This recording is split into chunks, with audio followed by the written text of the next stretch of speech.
Um, okay. We're recording, so we're ready. Hello there, my name is Asan Hussain. I'm an assistant professor at Dalhousie University in Halifax, Nova Scotia, at the Department of Ophthalmology and Visual Sciences. And today we'll be talking about thyroid eye disease. Now, this is a big topic uh, which cannot be covered in a 15-20 minute talk, but I will try to do a broad overview of some of the very important things we should know about with thyroid eye disease. So the first thing to know is that thyroid eye disease, and I'll come to this picture in a minute so that you're not distracted. Uh, TED or Graves' orbitopathy or Graves' ophthalmopathy, these are all synonyms of the condition. And also von Bassedow's ophthalmopathy is another fancy name for it. This is the most common orbital inflammatory disorder in adults.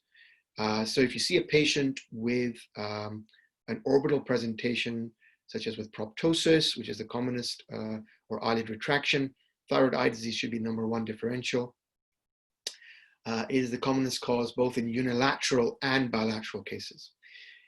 Graves' disease was first described in 1835 by Graves himself.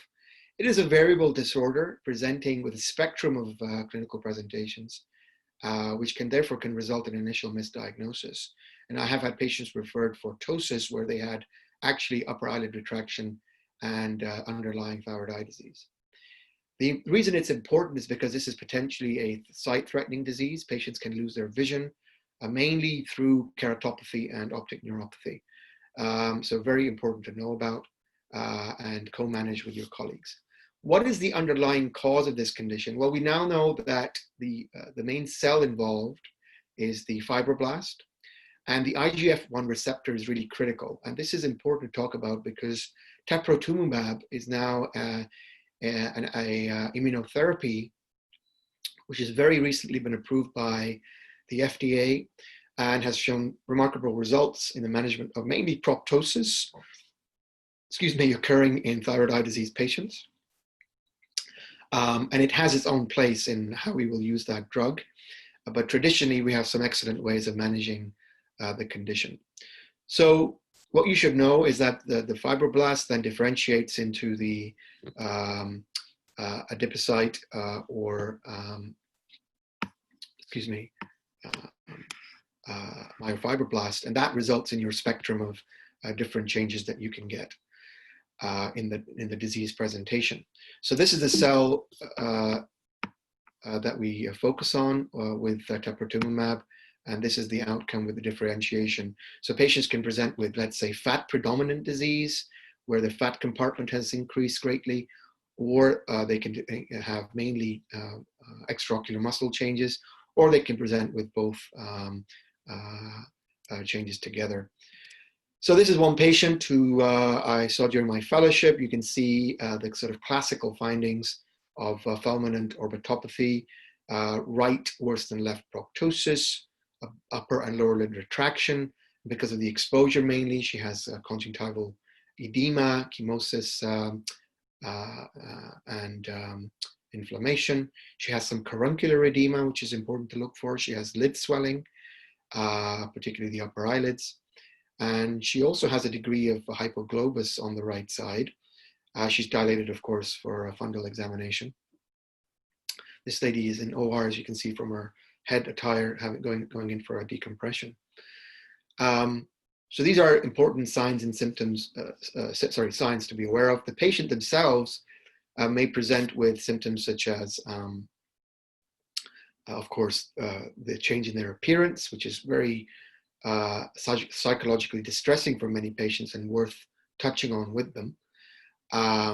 Dry eye symptoms, exposure symptoms, double vision, pain, pressure, a change in their visual acuity, which is more concerning, of course. But some patient presentations can be very subtle. What is important to know is that 80% of thyroid eye disease cases occur in association with hyperthyroidism. So that leaves about 20% or 1 in 5 patients who may be euthyroid or in fact hypothyroid. And that's important because your blood tests, such as your thyroid function, may not help you, and you may need to do further things such as specific antibodies to the TSH receptor, or the thyroid peroxidase, or the thyroid stimulating antibody, or TSI tests as well. And it is important to co-manage these patients if you're unsure as to the underlying metabolic disturbance that they have. We know that men and older patients, those over 50, tend to have a more aggressive disease. It is more common in females. Diabetics also have more aggressive disease. And older patients are more likely to have a unilateral and asymmetric disease at the time of presentation. So we've talked a bit about the pathophysiology of the disease. We know that the muscles, the extraocular muscles, undergo degenerative changes through deposition of glycosaminoglycans, collagen formation, and they also demonstrate infiltration with fat. We know that on imaging, traditionally the teaching has been that the muscle is involved, the muscle belly is involved, sparing the tendon. However, this is not sacrosanct, and Ilse Momberts from Belgium has been excellent in highlighting that you cannot trust this point in every patient, and in some patients the whole muscle can be involved. But it is useful to differentiate thyroid eye disease from myositis. We know Rundle's curve is a very useful curve. This is another patient with thyroid eye disease. I don't have a picture of it here, but we know that it's around an 18-month to 2-year process where they have an initial worsening. I sort of draw the curve for patients. They have an initial, from their baseline, worsening, which is quite steep, and then they stabilize, and then they return to some degree of improvement, but never really to the baseline. So they normally require some degree of rehabilitative surgery once they have reached the burnt out phase. Of course, surgery may be required earlier. We'll come to that if they have sight-threatening disease. So in patients who have an underlying morphological issue, such as a shallow orbits or small, sort of large axial lengths of their globe, and their age, of course, that will determine their presentation. So patients with shallow orbits or big eyes, such as with myopic eyes, they may present with proptosis, which is more prominent for them. For some reason, hypertrophy of fat is more common in certain patients than others. What you should know about also is that if the orbital septum is tight, and there's no good way of really objectively knowing that, then the fact that there's no release of the globe forwards may cause the presentation of optic neuropathy to occur quite sooner than later. There has been a study on this, I believe, by Jeff Rose and Mike Kazim, I believe, where they looked at whether proptosis, but the presence of proptosis was predictive of optic neuropathy. I believe they found that it wasn't, that if a patient, we used to say, auto-decompresses through proptosis, maybe they have less chance of having optic neuropathy. Well, in fact, apparently that study showed it doesn't help. So that won't always guide you. But it's worth reviewing that paper. The estimated incidence of this condition is about 16 females and 3 men per 100,000 population. The condition has declined somewhat in European countries, but we have a high prevalence in the Maritimes, maybe to do with smoking, which is a very, very important factor to consider with thyroid eye disease patients. The New England Journal of Medicine paper, which is seminal and a landmark paper, showed a direct correlation between smoking and progression of thyroid eye disease and presentation. Selenium is another important factor we'll come to later. Like I said, it's more common, in females, more aggressive in older patients or those with diabetes. Severity is also related to, like we said, smoking, but also a history of hypothyroidism, their facial morphology, like we mentioned. Family history is very important when you take their history. Myasthenia is about 50 times more common in patients with thyroid eye disease. That's very important to be aware of.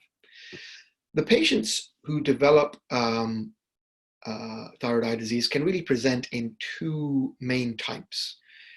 Traditionally, in my fellowship, I was told to split the major findings in thyroid eye disease, which are soft tissue,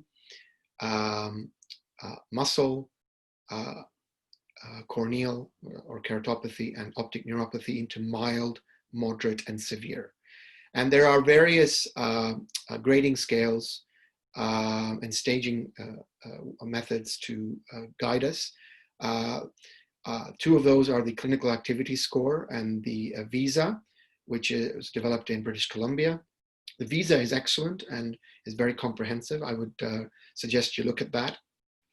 But the two real presentations we know from experience, such as Mike Kazim's work, who has looked at over 50 years of patients with this, are really the ones that are type 1 and type 2. The type 1 are really the non-infiltrative orbitopathy, usually younger patients with symmetric ptosis, minimal inflammatory signs. And these patients you can usually watch, manage conservatively, and then perform rehabilitative surgery if required once their disease is burned out. And then there are the type 2 patients who are of the infiltrative fulminant course. They tend to have more of an asymmetric acute presentation with chemosis, diplopia, signs of keratopathy, and optic neuropathy. They usually require more urgent management and sometimes surgery. I have seen a condition where they present with a hydraulic kind of presentation. This was described by Jeff Rose at Moorfields.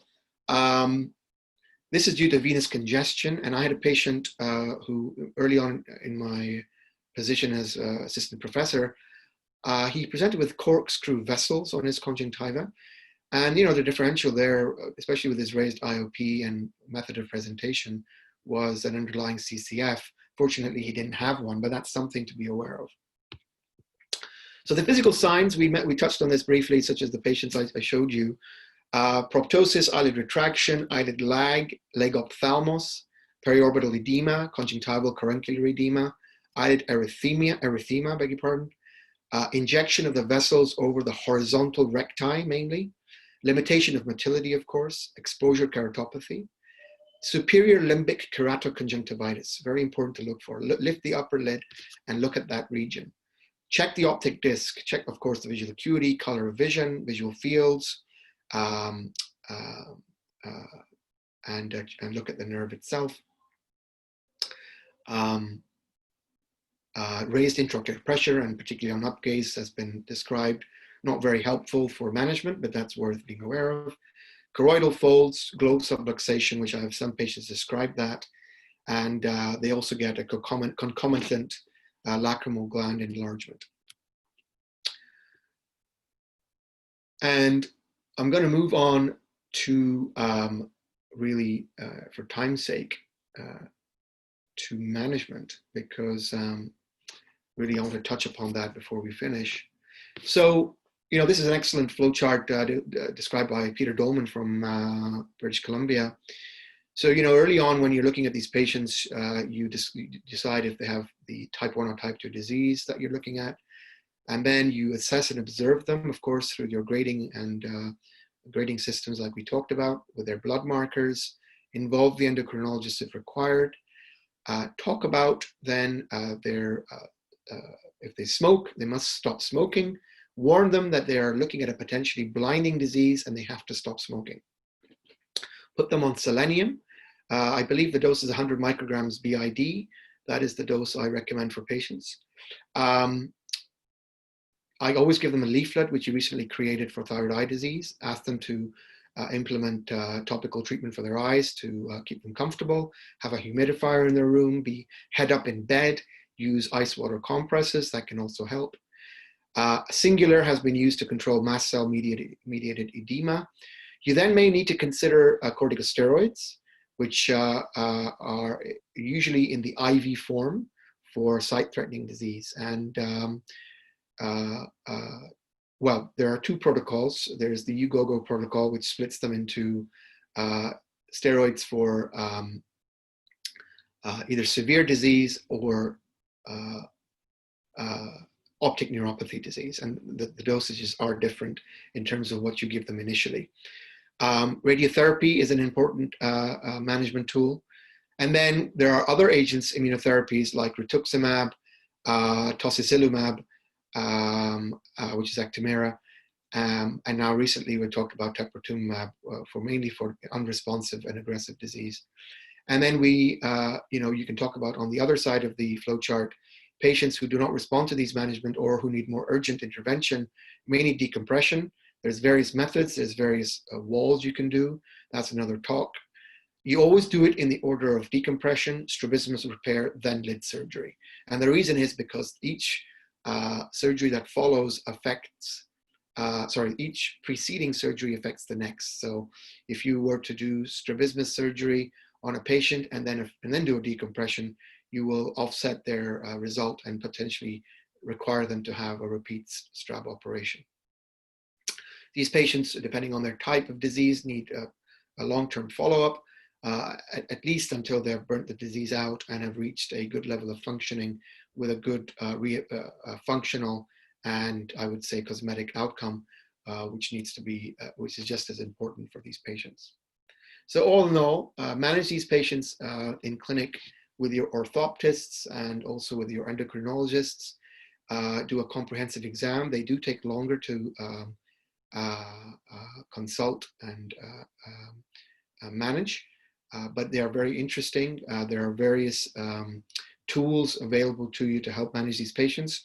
CT scans are important to guide you for the diagnosis, but also for potential decompression. MRIs are useful too, but less useful in this condition than thyroid eye disease. And that's the end of that section.